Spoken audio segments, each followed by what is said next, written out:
Hey, what's up, everybody? It's your boy, the Silent Echo, and Kuno Cat's here. And I am here with a segment that I think I'm going to call the Sickle Cell Sitrep. And uh, I am filming this 2 days after I got out the emergency room. The reason why I'm filming this is because I filmed the first part of the segment before I got to the ER, and it disappeared. But I'm going to film it, just kind of give you a recap of what happened. And you'll see some footage from the hospital and footage after the hospital. So I have been avoiding the hospital like the plague since COVID happened. I have been trying to stay out of there. I don't want to, it's like ground zero for COVID. You know, as some of you know, I worked there before COVID happened, and I took a leave because it's like working in a petri dish, and COVID would not be good for me due to all the health issues that I've had in the past.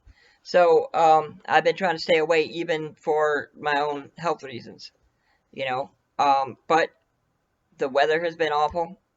I've been under stress.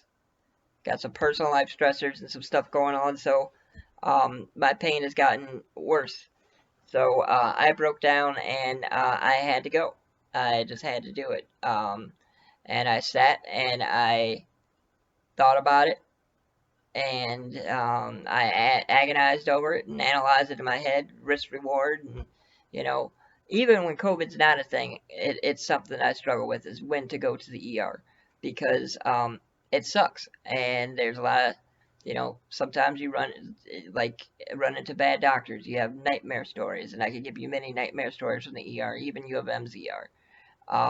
So I sat and I was like, do I really need to go? Can I hack it at home? I'm gonna wait another hour. Maybe I'll take a little more meds. Maybe I'll do something. Take a bath, heating pad. But it just wasn't doing it. And I hadn't been in the hospital for maybe 8 months, not even into the ER. So it got to the point where I just had to make a decision. I was like, I gotta go, and I went. And luckily, things went pretty smoothly, and it was okay. But I don't know about other sickle cell patients out there, but it's something that I struggle with every time I need to think about going to the emergency room. Um, you know, it sucks when everybody there knows you on a first name basis. You know, at least the nurses do. Some of the doctors know me on a first name basis. It sucks to think that, oh my God, I'm gonna have to stay. Especially during the current COVID crisis that we have now. But it's kind of it's just a really crappy situation. And a lot of times I get in my head and I wait so long that things get worse. And I really don't have a whole lot of advice for that. Like, the advice that I want to give people if they're going through that is to just do what's right for you and take care of your health and not worry about other people and what they think or what the stigma might be. But that's hard. But anyway, I'm going to go ahead and we're going to cut to see my adventure in the hospital, in the emergency room at U of M during COVID. Some stuff that I didn't film is going in to the hospital because of HIPAA reasons. But the waiting room was empty for the most part. I don't think there was anybody really in there waiting. There was somebody who came in an ambulance right behind me. But they had a screening section that had plexiglass dividers. It looked like some sort of futuristic airlock type situation going on. They were taking people's temperatures. And I'm not sure if it was empty because it was, 0 dark 30, if it was 6 o'clock in the morning, or if it was empty because they're having people wait other places. But, overall, the experience was a positive ER experience. And, I want to give credit where credit's due, especially to the nurses. You know, I will give them mad props because they really did their best to make sure that I got taken care of. Um, let's go ahead. I'm trying to see if I can find some their names here. Um, Carrie, no, wait, Dr. Harvey. I'm sorry, Dr. Harvey was there. He was cool. Alicia, my nurse, was really neat. She was very nice. There was another nurse whose name that I did not catch, but U of M's got this text system now where they text you the name of your doctors and nurses and your test results. I had to do a COVID test as well, which just in case they were going to admit me, anybody who they think might even have the remote chance of being admitted has to have a COVID test. So I'm COVID clear. So anyway, let's go take a look.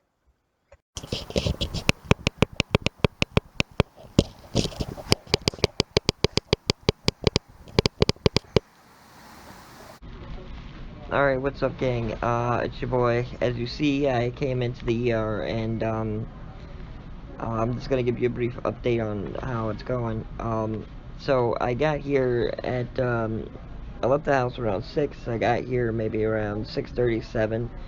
And when you first get here, there's you come through and there's a plexiglass wall, and there are screeners there, and the screeners basically run you through the gambit of COVID symptoms, and they take your temp, and you know, if you're good, they take you up to the triage desk. You register, you get yourself registered in, checked in like normal, and then Did the 2 milligrams help? not really. Okay. The doc was just in here. Oh, okay. So. Let's see if he's placed any orders. All right, thank you. So the nurses did the triage stuff, and it was empty. The waiting room was empty, and I'm not sure if that's because of COVID or if that's just generally due to it being 0 dark 30 right now. You know, but I got back immediately. They put me in a room, accessed my port successfully. My nurse was great. And all the nurses here know me. And they were, like, wow, we haven't seen you in so long. And I explained to them, like, hey, I've been avoiding this place like the plague because of COVID. I saw the doctor right away. Both the doctors were really pleasant, and I was pleasantly surprised because I was kind of expecting it not to be that way. I told them what was going on, and we discussed and came up with a plan. The plan was to start off with Toradol and Dilaudid, which is pretty normal. And if that didn't work, we were going to try something different, which honestly is really not working that well.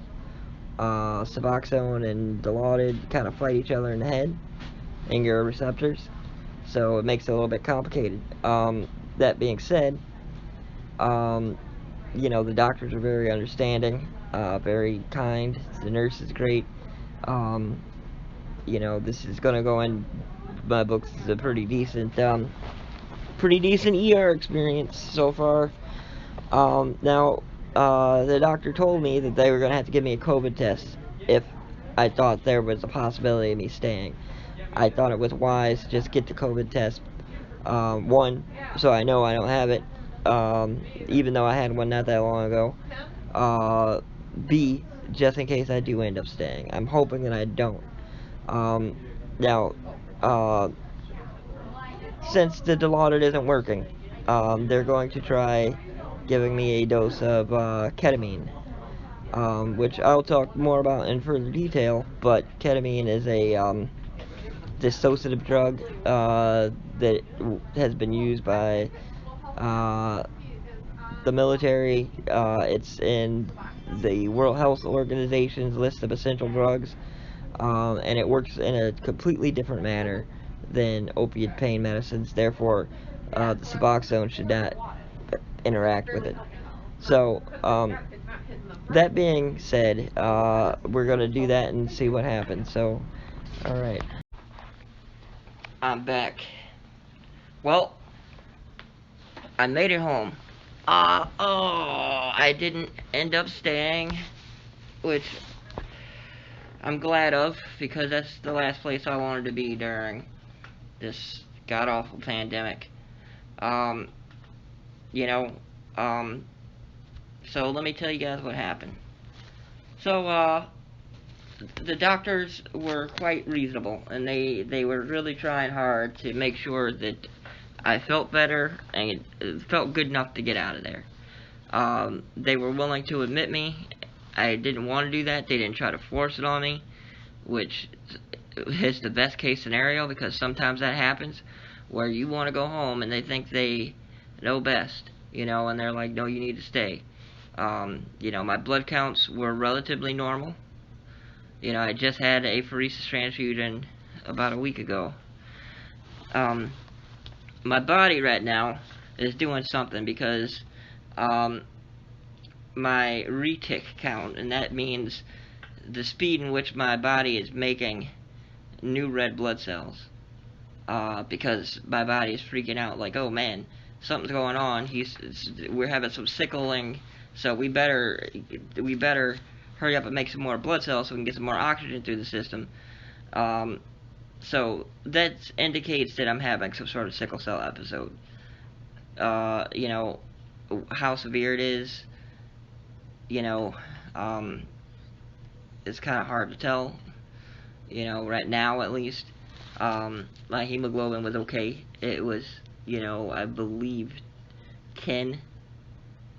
And, you want to infuse, or for different people, for me, you want to I usually get blood around 6, 7, you know, but it was at that level where it was okay. After apheresis, it's usually like 14. Anyway, after they did the blood work, they had to do a COVID test, which sucked. That stuff, it's not painful, but it's uncomfortable. They stick that Q-tip way up your nose. It's like tickling your brain. It's uncomfortable as hell. And they basically are doing that for anybody who possibly might be admitted to the hospital. So, that being said, we did a couple of rounds of Dilaudid pain medicine. The nurses and the doctors asked me what worked, and I told them, like, the last few times that I've been in here, they, instead of just giving me Dilaudid for like 3 hours or whatnot, usually they limit it to about 3 doses. Um, you know, uh, like over the last year, they've been doing a couple doses of Dilaudid and Toradol, and then trying to hit it with the home run of giving me ketamine. Now, when most people hear ketamine, they think of party drug. you know, um, it's the same thing, but the drug is incredibly effective for pain management, and it works on a different system than opiates. A completely different system. It's a drug that's been used for a long time. So basically, the nurse would come in and check on me every hour or so, and just see how things were. And, after, like, the Dilaudid was decreasing my pain by maybe, like, 1 point. So when I went in, it was like a 9.5. Dilaudid would take it down a little bit, like 1 point to a 8, 8.5, 9.5, 7.5, and at that rate I was going to end up staying. And the doc who's in charge, I always get the resident and all that stuff mixed up, but the doc who was in charge was a really nice lady, and she was like, I'm down to try this ketamine thing. It seems to be working for a lot of people, and it works on a different way, on different receptors in your brain. And when you take Suboxone, it's complicated, and I really honestly don't know exactly how it works. I'm gonna have to bring in an expert on that one. But Suboxone blocks the opioid receptors in your brain. It was originally used for opiate addiction, but it helps with pain. Like, when my pain's like mild to like medium severe, like, it does its job. But when it gets to that like heavy threshold, not so much. So anyway, it just makes a lot of opiates just less effective. So they gave me the ketamine, and the question is like, what does it feel like? It acts pretty quickly. They're giving it through your IV. It's intravenous, so it's pretty quick. So um, it's distorting. It's dissociative. You kind of have like a slight out of body experience. It feels like you're glitching. That's the best way I could put it. Like visual glitches. It feels like you're glitching. It feels like you clip through a level, in GTA or whatever. Insert your favorite game here. Super Mario World. It's kind of trippy. It's weird. Um, some people find it really uncomfortable. To me, it's like it can be mildly uncomfortable. Especially if I'm not relaxed, if I'm on edge, it can be pretty weird, and it can be really not necessarily unsettling. If you're not used to that kind of thing, it could be unsettling. That's why I feel like they usually just give it to adults and people who are a little bit more mature and are in good mental states. Like I wouldn't want to give that to someone who's like having a bad day. um, you know, I don't think it's like other drugs that are hallucinogens or anything where you would have that kind of effect. I mean, it might be for some people, but I've never had that kind of experience. But immediately with that trippiness, what you tend to notice is like you just don't feel your pain for a minute. And that's why it's such a good battlefield anesthetic. You could probably saw someone's arm off, and they wouldn't feel it because they're not there. They're in a different. They're glitching out. They're lagging. They're trying to get that kill, in Warzone, and their latency is all whacked. So it's weird. It's weird. But when you start to like get over the glitchiness, which for me I would say takes maybe about 20 to 30 minutes, and I'm starting to feel back to normal.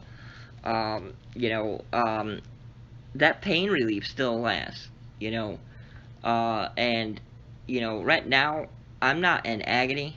I'm uncomfortable. Don't get me wrong. I'm pretty darn uncomfortable, but I'm not in agonizing pain right now.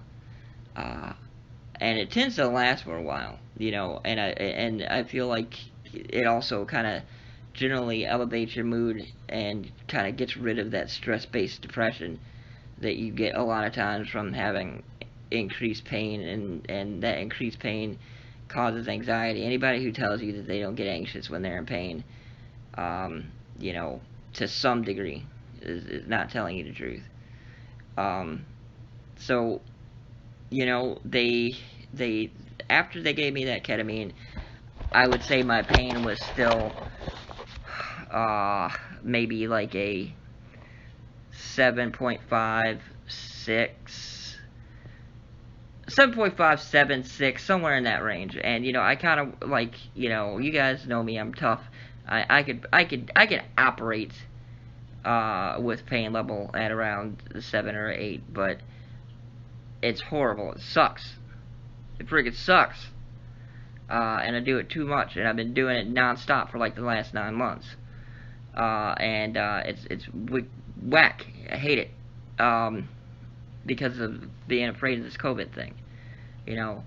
Um, but honestly, if it wasn't for COVID, and if I wasn't worried about my cat, I probably might have stayed for a day. But um, moral of the story is, they were like, listen, you know, uh, what's the likelihood of you coming back in a day or so?